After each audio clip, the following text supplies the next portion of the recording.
Good morning, everyone. My name is Tammy Sattler-Jones. I'm the Assistant City Administrator, and I'd like to call to order the License and Variance Board meeting for Wednesday, July the 8th, 2015 at 10 o'clock a.m. Board members present, to my left is Roy Akery, the Fire Chief, and to his left is Scott Stokes, the Director of Public Works. Christiana Craddock is the Executive Assistant to the City Administrator, and she will be taking the official meeting minutes. First item is a public hearing, variance request V15029, allow increase in height from 4 feet to 5 feet for a fence in the front yard, land lot 466, 0.25 acres, 2705 Brown Circle, Dan and Maureen Davison. Are they present? Okay, can you step to the podium, Mr. Davison? And for the record, can you state your name, please? Dan Davidson. Okay, all right. And can you tell us about your variance request? We're adding a pool to the backyard. Speaking to the mic. We're adding a pool to the backyard. And that better? Perfect. The pool's going in, so we wanted a more secured backyard. Since the rules are 4 feet, we're going up to 5 feet, a wrought iron fence, and we're going to put a privacy plants in front of the fence. Mm-hmm.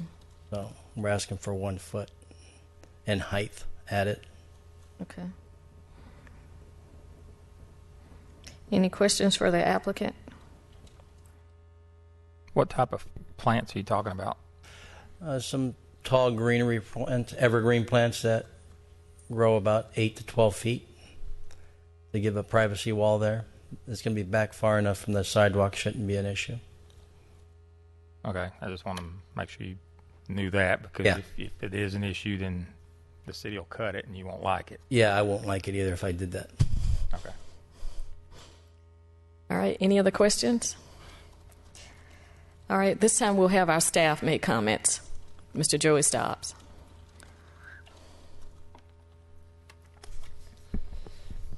Joey Stobbs, planner with community development.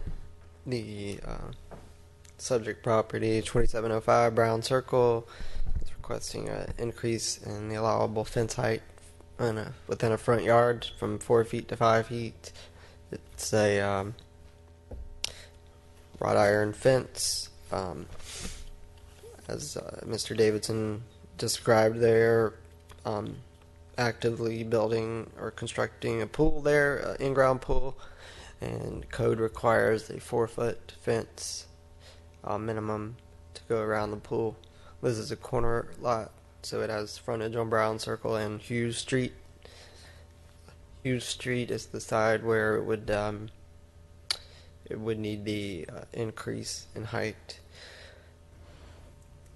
So, just from a security standpoint, we feel that it is a sufficient hardship so that pedestrians, children walking down that street can't just climb over it at the 4-foot height.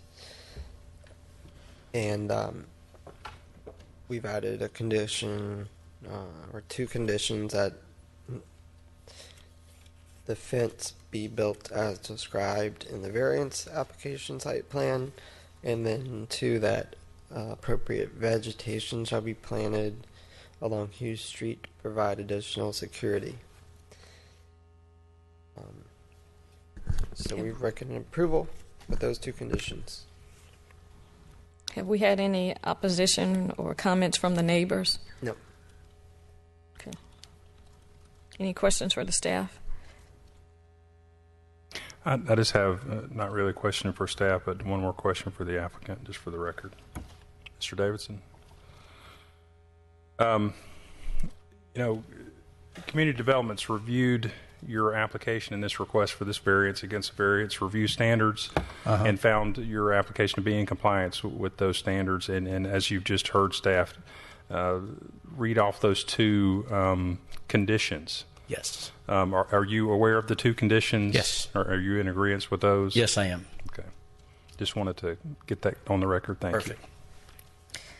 This is a public hearing. If anyone else would like to speak regarding this issue, I ask that you step to the podium at this time. All right. Seeing no one, I'd like to entertain a motion, please. Make a motion to approve variance request V15-029, allow increase in height from 4 feet to 5 feet for a fence in the front yard, land lot 466.25 acres, 2705 Brown Circle, with the following two conditions. Approval of the requested variance shall be conditioned upon the development of the property in substantial compliance with the site plan submitted with the variance application. And number 2, appropriate vegetation shall be planted on the subject property along Hughes Street to provide additional security. Second the motion to approve. It's been motioned and properly second that we approve variance request V15029. All in favor, please vote. All right, motion passes unanimously. Thank you so much. Next item is a public hearing, variance request V15030, allow non-conforming window lighting to remain, land lot 413, 1.02 acres, 881 Concord Road, Vickery Hardware. Susan Harlan is the applicant. Good morning. I need to make a comment that I need to recuse myself from this item. Okay. For the record, can you state your name? Susan Harlan. Okay, all right. And Ms. Harlan, can you tell us about your variance request? We've got a couple of windows at the front of the building, and we just have a row of, really they're just clear Christmas lights all the way around both windows. And we did not realize, they've been there probably 5 or 6 years. We didn't realize that there was any problem with them until recently we got a letter about them. So we'd just like to keep them. Okay.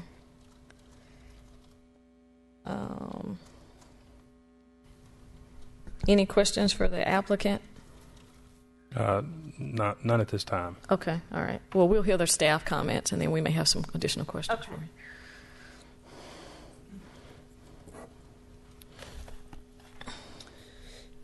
The subject property, 881 Concord Road, which is Vickery Hardware.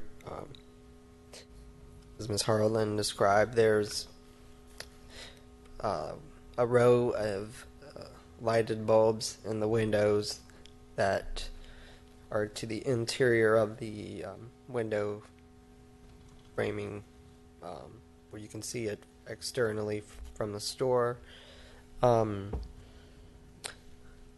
They are not visible during the day when there's full sunlight, or any time where staff is working, I guess, except for like wee morning hours. But when I've made several visits there, I've never seen them from the public right of way during the day.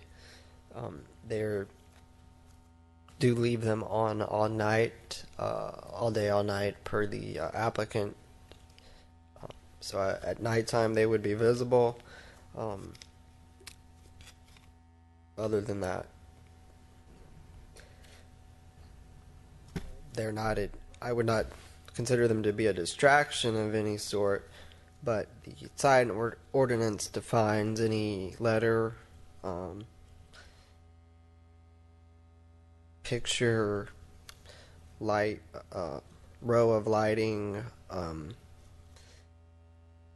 There's a long list of what it considers to be a sign, and a row of lighting is defined as a sign, which requires a permit, which requires it to conform to certain standards.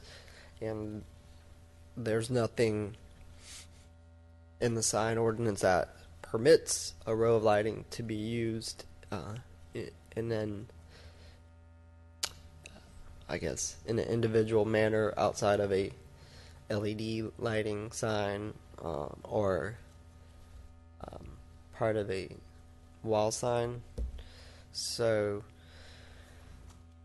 as much as I don't think they're a distraction or a nuisance or any safety hazard, the sign ordinance just does not allow any way for us to recommend an approval, because in doing so it allows others to use lighting like that, which might be more distractive to drivers. So, Would they be permissible during, like, Christmas time? Or yeah, seasonal displays are allowed by right without a permit. But these are up year round. I would say if the bulbs were outside of the actual window that still lighted the window display, they could be there, but when they're visible through the window, they're not. So, based off of what you just said, would it be true that the same lights as it stands now, if they were on the outside of the window, there would not be an issue? Is that correct, or did I miss? On the inside of the store, on the outside of the window frame, I would say yes, they would be allowed. Okay. Well, and I just wanted to clarify, just from a code enforcement perspective, because we heard from Ms. Harlan that they've been up there for a number of years, and we've also heard from you that at least from a compliance code enforcement perspective, it probably is, and this is the way I heard it, it probably is that we just haven't caught it because they're typically on at night, not visible at night, which is typically beyond staff hours. Is that would you correct. Agree with that? Yes. And have we? It's my understanding that again, from the code enforcement perspective, that we've dealt with issues like this before, but also that typically we're made aware of these issues instead of just by happenstance. Driving down the street, the code enforcement officer sees this and pulls in. It's typically somebody calls us and says, hey, this is going on. And that's what spawns us going out there. Is that correct? Correct. I mean, our code enforcement officers will issue citations to the most egregious violations, but typically they are complaint driven, just due to the number of staff we have in code enforcement. I think 4 marshals. And are you aware of any similar code compliance issues that our enforcement officers have dealt with recently that are similar to this, where they've had to notify the business owner, you can't have this because it constitutes a sign? And no, they haven't been brought to my attention, but that just means they have not requested a variance. Right. I don't track every complaint they receive Before it comes to you. I get it. Yeah. Okay. Well, I do know that with regard to the ordinance that regulates what a sign is and what can and can't happen has been something that has been revamped over the years, because the importance overall for the entire city of signs, and I know that it's involved a tremendous amount of public input and meetings and a lot of time and effort spent by the council and a lot of the citizens and business owners to get that ordinance to where it is now.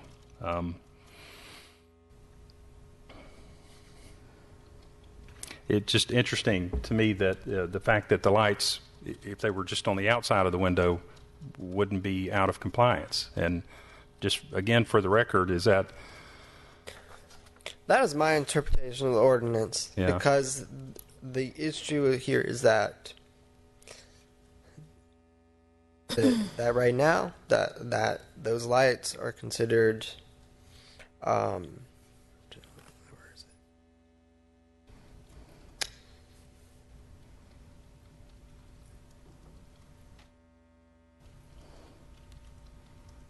I forgot where it is in here.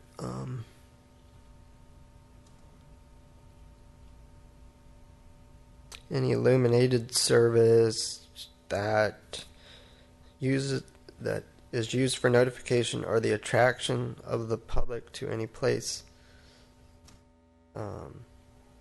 merchandise which is displayed in any manner whatsoever, whether outdoors or indoors, is in such a manner as to be visible from any sidewalk, public street, or right of way, is considered a sign.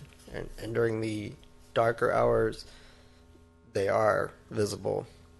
So, under that definition, yeah, I mean, you could say any lighting that draws attention to a particular business is a sign, but it gets really gray there. My interpretation with the strictest lens is the actual bulbs in the window that constitutes the violation. Not that a store would have lights on during the night. Mm-hmm. I have a question for the applicant.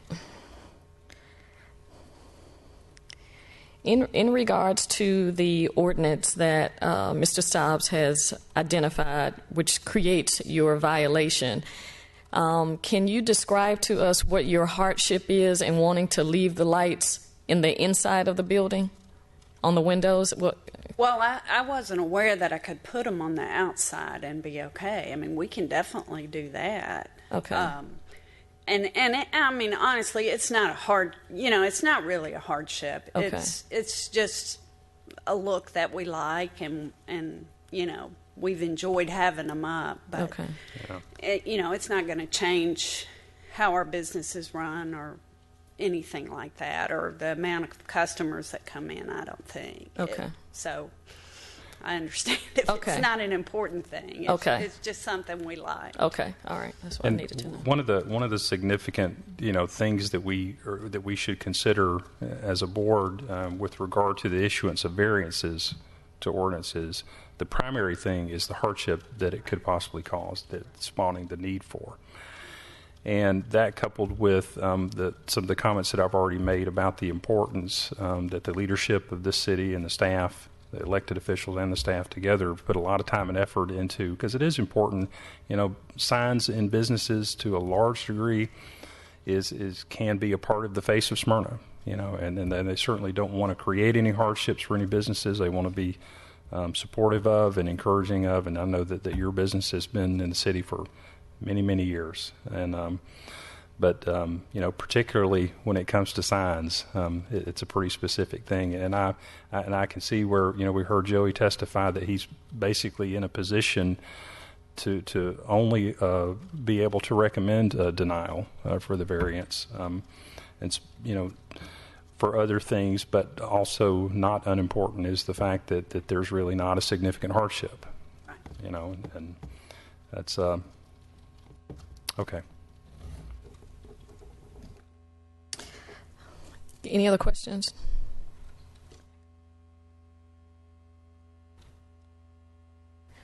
This is a public hearing. If anyone would like to speak regarding this issue, I ask that you please step to the podium at this time. All right. If no comments, I'd like to entertain a motion, please. I just want to clarify. It would be outside of the windows, inside of the store. That the lighting inside of the store on the outside of the window, not on the outside of the building. Inside the store, outside the window. All right, I'm not really following that. Not visible from the window in the store. Yes, the light cannot be visible from the right of way. So, if regardless of where it is, if you have a transom and it's around the window frame and the lights aren't visible from the right of way, that's what I think Joey's trying to get at. Okay. It can't be along the edge of the window, within the window. It's got to be, if this is a wall, it's got to be down here, and it'll backlight it. But it can't be visible from the right of way. Okay. Light itself. Yeah.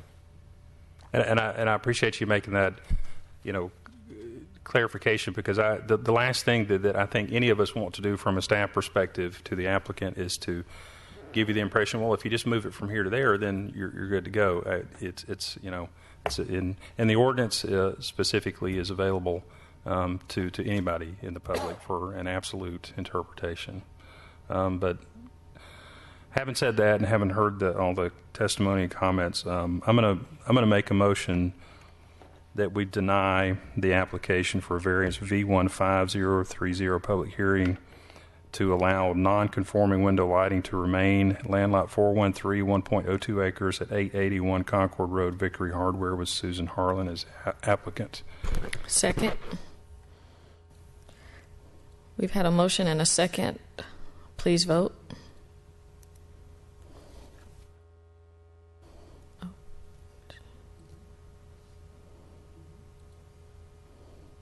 All right, motion passes. Ms. Harlan, you can appeal our decision to the mayor and council. You have 10 business days to do so. You can notify our city clerk's office in writing if you would like to be on an upcoming city council agenda. Okay, thank you. Next item is a public hearing, variance request V15031, allow side setback reduction from 10 feet to 5 feet, land lot 381, 0.50 acres, 747 Concord Road. John Dixon is the applicant. Mr. Dixon?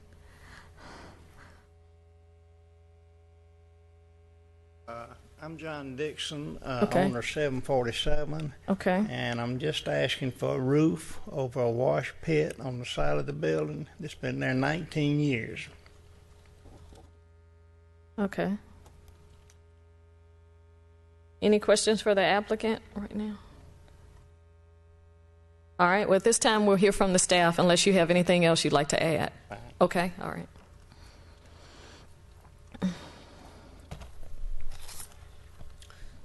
Applicant is requesting a reduction in the side setback, the east side setback, from 10 feet to 2 feet at 747 Concord Road. It's an existing used auto sales lot, and there's a drain in the drive on the east side of the building that the tenants use to wash cars. The city is requiring that drain be covered, and due to the placement of the drain, that and the width of the drive, that cover will be attached to the side of the building and extend over the drive aisle, and then be mounted on posts in the grass area just on the outside of the drive aisle. And doing that will require the side setback to be reduced. There's a fence on that property line, well, not on the actual line, but on between this property and the adjacent property to the east. There's also a berm, so there is a grade differential where the property to the east is higher, making this roof cover less intrusive than it normally would be if they were level with each other. So, and the city is requiring this drain to be covered so that stormwater doesn't flow into the drain.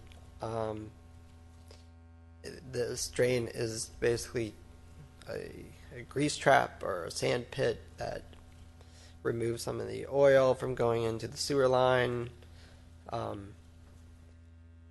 and it needs to be covered per other city requirements that I'm not an expert on, but as far as them building this structure and it achieving those purposes, community development is supportive of the request. Do not think there would be any adverse impacts on adjacent properties. Have not heard any complaints from adjacent properties.